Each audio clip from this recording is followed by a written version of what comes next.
Lucy O'Connor. I am the Group Account Director for Sport and Entertainment at Hill+Knowlton Strategies.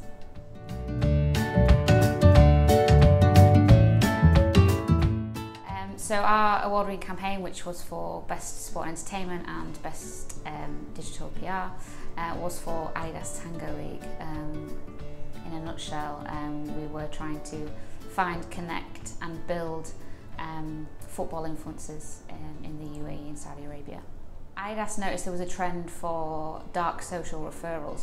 What that means is they were seeing traffic to their website and purchases that had been clicked on links that were shared through dark social platforms, so WhatsApp, Facebook Messenger, email. But they couldn't find visibility of who was sharing it and how they were getting those sales. So what they wanted to do is find or create those people that could be the ambassadors in the dark social space. So what we did was search for influencers that we thought might already be out there. In this region, football influencers tend to be freestylers, so not necessarily the types of players that Adidas would look for. They want skills-based players. They have a motto which is from stadium to street and back again. So we wanted to look for the street players in the Middle East. So we searched for things using our influencer tool, Sherlock, for people conversing around five-a-side games, street games, Adidas's Stadium to Street campaign, and found people that way. They didn't have huge followings, but that wasn't what we were about. We wanted authentic street footballers that we could build into influencers.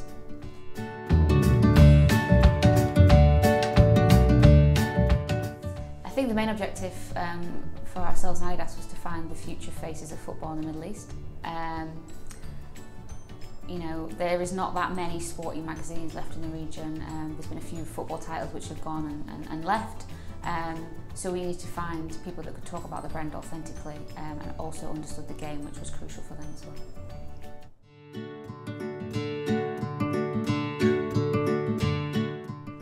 I think what was interesting about this one for us is it wasn't based on numbers. It wasn't quantitative, it was qualitative. So we measured success about the community that we built. So we started out with 6 what we called Tango captains. We recruited these 6 players and they then had to go into dark social and recruit their teams. So that 6 then built a team of 6, obviously you can imagine the number grows.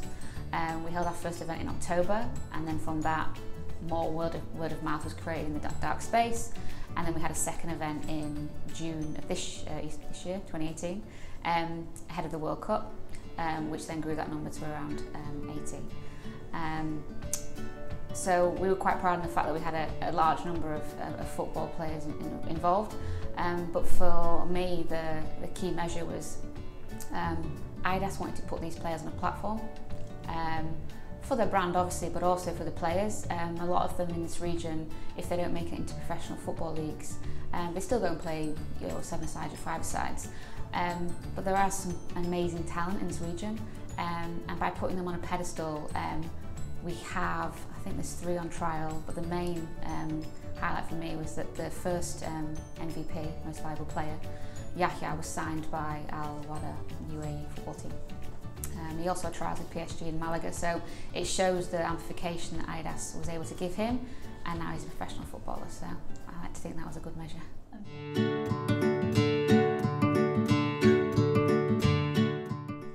I think, obviously we talk about measurement a lot. Dark social is very hard to measure. There's not a measure for it, particularly when you're doing it organically. So we did have to find ways to benchmark ourselves. And we were able to do that by looking at the players that we recruited, the growth of their social channels. So for example, Yahya went from, I think, 2,000 followers to 20,000 followers. And that was by giving him experiences with Adidas, and he became almost a leader in the football space in this region. So we were able to see his growth and his engagement, but also, as I said before, measuring actual, real facts that he's now signed with the club. I think we were able to use that and move away from the metrics. Social media reach and PR reach was never a measure for us, but we did, I think it was 21 million reach, which we didn't actually specify to the client, but it showed that from word of mouth media then got interested in this player in particular, in the football community that we were building, and started to talk about it organically. So, you know, there was no paid spend behind it. It was completely organic in the way that it evolved. So, yeah, it just shows you the power of word of mouth, really.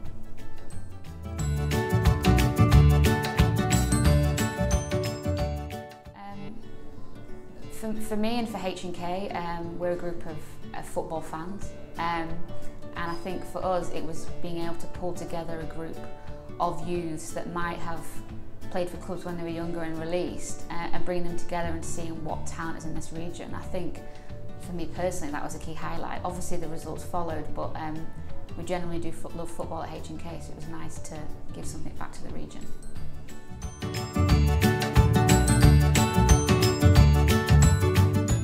I think in this region it's the first time there's ever been anything tried like this, so obviously it was kind of going out into the unknown, and it was a little bit different. There's lots of football tournaments in the region, particularly during Ramadan.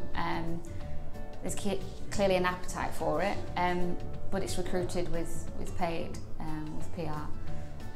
So we tried something a little bit different, and it paid off. And I think, you know, the stats are there to show that these teams consume digital media, and the referrals from dark social also showed that. So we thought, let's keep it where they are, and it worked.